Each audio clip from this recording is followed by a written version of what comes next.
All right, back here on the Rich Eisen Show with none other than our friend, the big swagoo, Marcus Spears of ESPN. Good to see you, Marcus. Sir. How are you, sir? Rich, what's up, brother? What's going on, man? Good to see you. Good to see you, too. That LSU thing behind you, is that magnetic? That thing is hypnotic over your left shoulder right there. Look like it's floating. Actually, when I was with SEC Network, man, this guy had a company, and I saw that thing and was like, I have to have it. So it's been with me for a long time. Okay. So it actually is a good product. It works. Or is that just trying to intimidate me to ask the right questions of you? Because, or is that just a Brian Kelly thing? It's not all LSU people? Just want to make sure. It could be. Sometimes we get a little testy. Okay. Rich. I just want to make sure that I ask the right question. I don't want to be yelled at. You know what I mean? If the gumbo and the jambalaya is not good, we get mad. I get that from my children enough. You know what I mean? Yeah. All right, let's jump into it. What do you think is happening in the Dolphins locker room right now, Marcus Spears? You know, Rich, it's funny, man. It's probably hard to dissolve as a football team because they actually played well up until the end of the game. You go on the road against Buffalo, you're in position to have a chance to tie the game up and presumably try to win the game.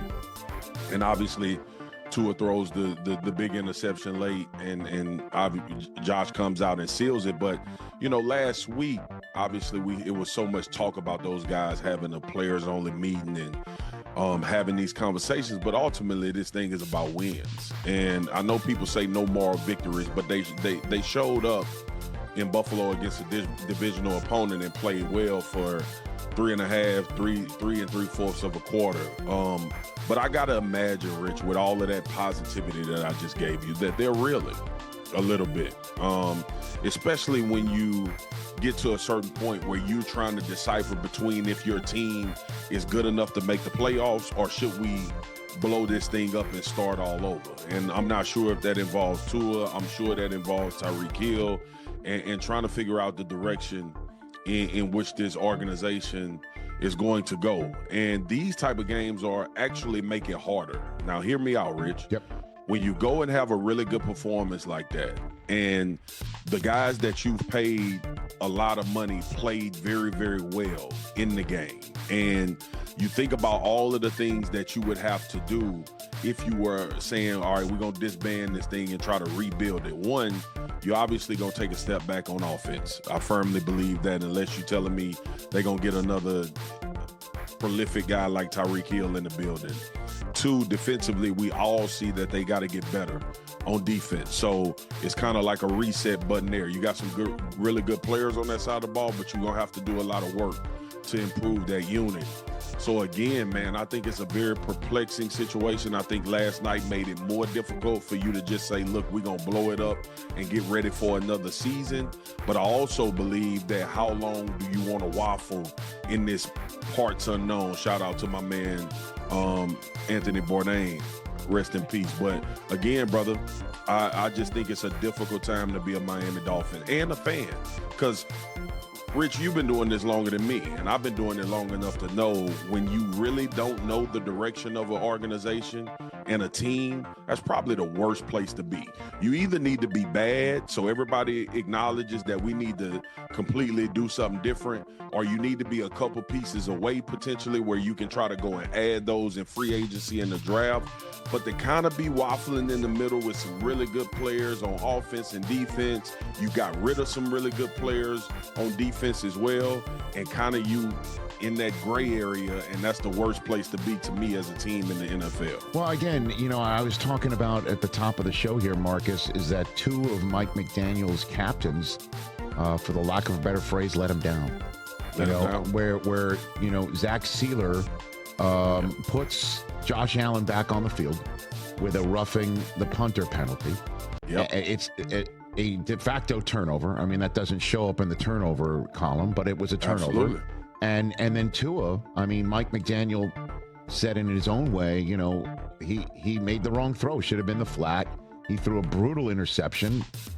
And otherwise, you know, the question about whether McDaniel has the locker room, they came out and hit the Bills in the mouth, also with a brilliant first half closing drive. Yep. And they had the game right there. So I don't know what you do if you got to stay the course if you're the Dolphins right now, and I understand that is an issue. If you do need to rebuild, you want to hit that button. But the last thing you want to do also is fire a coach, fire a GM, and then start from scratch. No ownership wants to go through. They don't want to do it. A search and all of that sort of business, and also admitting that they were wrong. No one wants to do all of that. Rich, it's like the way you just explained it is why I think it's so difficult. Right? Like you look in your division, Buffalo is going to be good for a long time. And it looks like New England is starting to kind of show them signs of trying to get back right. We know when they hired Vrabel, this team is not going to take long to get really, really good. And I think sometimes we talk about it, and obviously the Jets and with Aaron Glenn, and we'll see in which direction they go. I think if they get a quarterback, they can start to kind of count on things with them as well. Well, just not to jump in here, you kind of hit that, which is the ultimate third rail conversation, that instead of throwing an interception at the end of the game, the Dolphins need the Tua that finds Devontae Smith for Nick Saban to show up. There you go. And the question is he the right guy? Is that a fair question to ask right now? It is a very fair question. And Rich, it's so it's so sensitive on Tua because we've seen him go through all of the concussions, and we've seen him miss time with some catastrophic things. And also, we see those times of brilliance. Like last night, there were times when Tua looked, when he gets in that rhythm and he's just in a free flow and pushing the ball downfield. He made some plays with his legs last night. I was actually more impressed with him evading the rush and being able to push the ball down the field at times in that game as well. So there are things about Tua that is always going to be tantalizing and enticing, but obviously, like, I don't know it right in front of me, but I think he's at like 4 interceptions on the season already, and we through week 3, which is not a good sign for what you're trying to do, and especially in offense. And think about how far we're away from this, Rich.